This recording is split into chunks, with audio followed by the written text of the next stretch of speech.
Guys could just ask questions because I All don't right. have any opening statement or anything like that. I'm Yeah, just Coach. got tested. So we just got testing. Hoping Biodesic. I do want to say Biodesic, the people that do our testing have been unbelievable and awesome.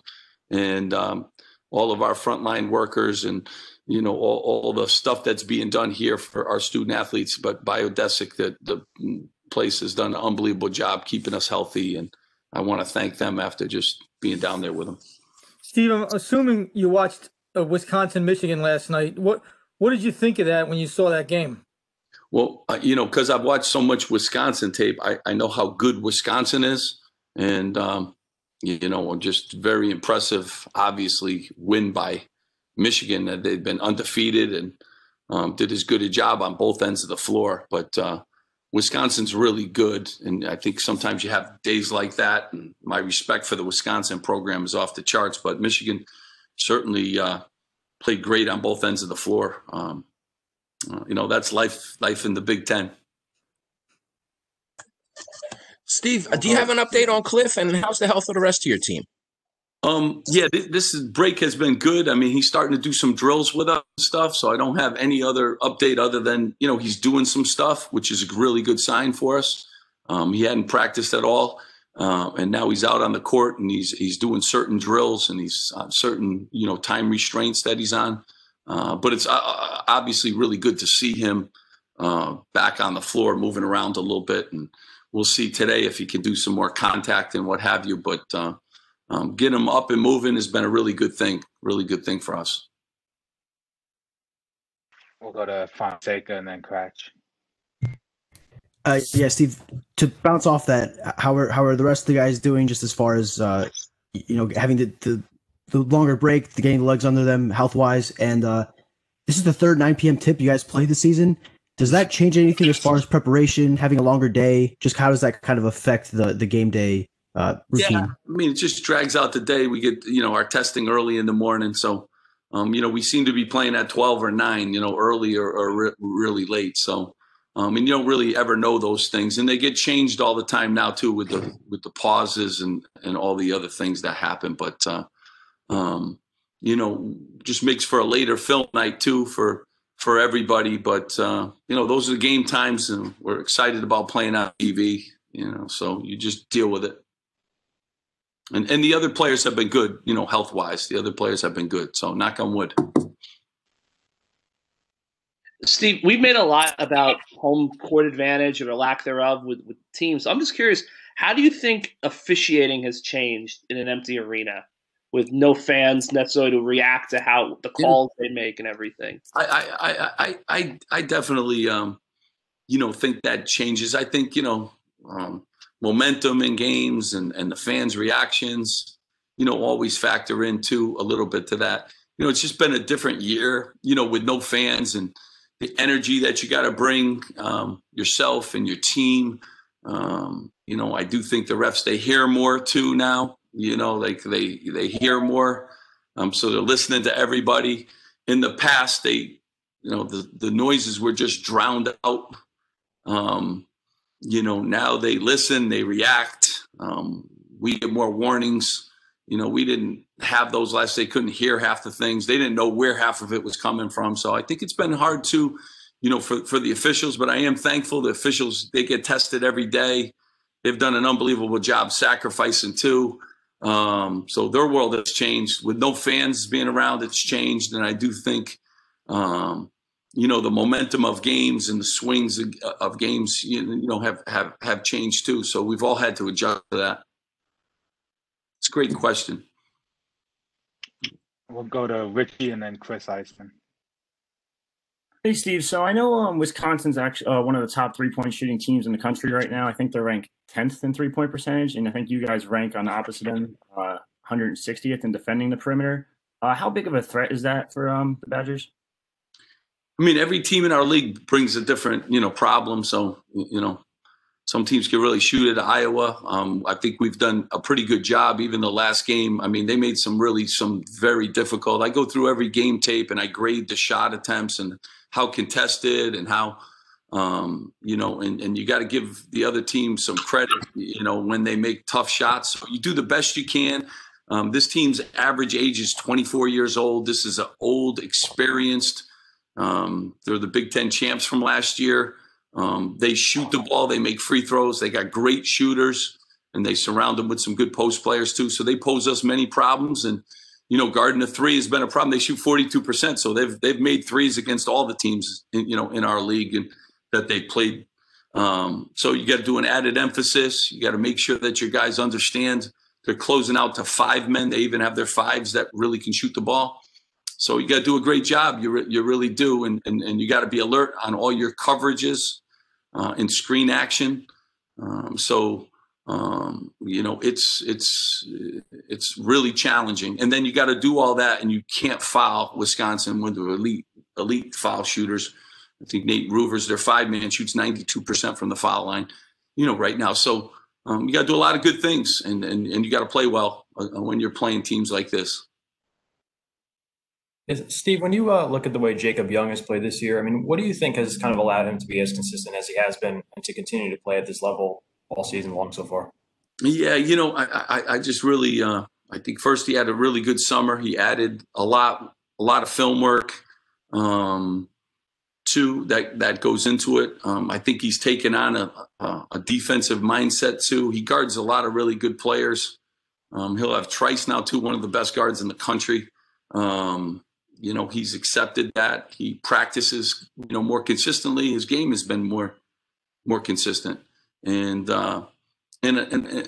playing against a lot of different obstacles every night. I think he stayed healthy too. I think that's been a key for him. But his maturity it's been fun actually to watch. And when I watch tapes from last year, and sometimes I bring him in and say, now look at you and this year and last year. He's grown, but you have to be open to grow too. You have to be open to the coaching and the film work, and then you got to do the work to do it. So he's done all those things, and it's shown in his improved play, and really proud of him for that. We'll go to Aaron Brightman and then back to Jerry. Coach, you had some success at the end of last game with the full court pressure. It seemed to kind of get the team a little more aggressive on the defensive end. How much do you take from that game in terms of moving forward, maybe, with a little bit more rest, having that more of what you do defensively, throughout the game? Yeah, I mean, a lot of it, depends on the opponent too. And, sometimes when you're more aggressive, we're fouling at a high rate in the games that we haven't been successful in. And it opens up the floor too. So there's a lot of pros and cons when you do it. I'm looking forward someday to having my full allotment of players that are, available for every game. That helps too. These games are long. These games are tough. But we have that in our package. And, at times it could really help us. And then at other times it works against us. And, but we're continuing to improve, and this break in the action give us a chance to reset and really focus on, some of those areas and be able to spend a little bit more time with that, to have that as a weapon for us. We played some zone too. I thought that helped us. We didn't rebound, well out of that either. So it helped us in some ways, but it still didn't cover up what we got to do a great job of. And that's, boxing out and rebounding, all those things are options. All those things are on the table. For all these games, and every team poses you different issues when you go to pressure or when you go to zones, and you got to weigh that too. Steve, how is where's Jayden Jones at in his quarantine? Is that over? Is he with you guys yet, or where's that at? Yeah, he's still got to go through that and our testing. He's got to be in our testing for so long, and he's just got registered for classes, so. Okay. Hopefully soon, but there's there's a lot of obstacles, and COVID brought more out, getting ready and physicals and all the different things that come with that. So we're still in the process. Okay, thanks. Got it. Over to Richie. Coach, I don't know if you saw today, but Ron Harper was named the number 20 player in the nation by ESPN. Can you just talk a little bit about him? I know you talk about him almost every game now. Yeah, I didn't know that, and Ron's come a long way. He really has. He's going to continue to improve. you know, that they're rating them those things. I try not to get caught up in, any of that. Just keep trying to get better and have a great season. And Ron's certainly a guy that works on getting better, and watch film a little bit later today. He can do many things for us. But we got to get, him to play at a high level every game. And now he's like the first guy on the scouting report. So I think sometimes, when you get those ratings, it brings more attention and makes it harder for you, to do the things that you were doing. So you got to keep improving on your game, and you got to keep working harder. And, when you're that first name and those rankings go the first thing up on the board to other teams, motivates other teams to do a great job in stopping him. So makes your life harder. And he's got to keep growing through all those, all those scouting reports that are loading up on him. I see there's one more from Coach from Fonseca. Steve, you've talked about having to play without fouling a couple times this season. I guess just how do you strike that balance?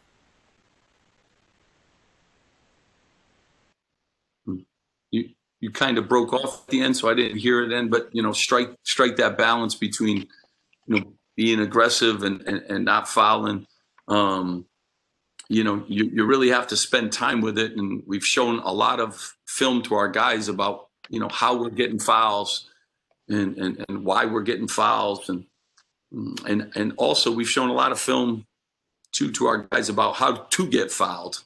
Because we certainly, one way to help us is to get the other team to foul us more. And so we want to incorporate some of the things that we're seeing, throughout the league and with us to get fouled more ourselves to try to even out those numbers. But it's a real balancing act too. And you never know from game to game sometime how the whistle's going to be blown. So, we go into huddles now and we have reminders, hey, they're letting us play, or hey, they're calling this, or hey, they're calling that, so there's a constant, information grouping of letting our players know how that game is, being called that day. So there's some of that too. So it's a lot of work. I mean, I think we've, gone through, that we had 80 fouls in our 4 losses, and every single one of them is charted, and every single one is brought to the attention of our players. And we're even now adding that to our, practices. We're counting fouls, and we're, trying to, just make the guys more aware of, there's good fouls, then there's dead ball fouls, then there's in-game fouls, just the different ways too that you foul.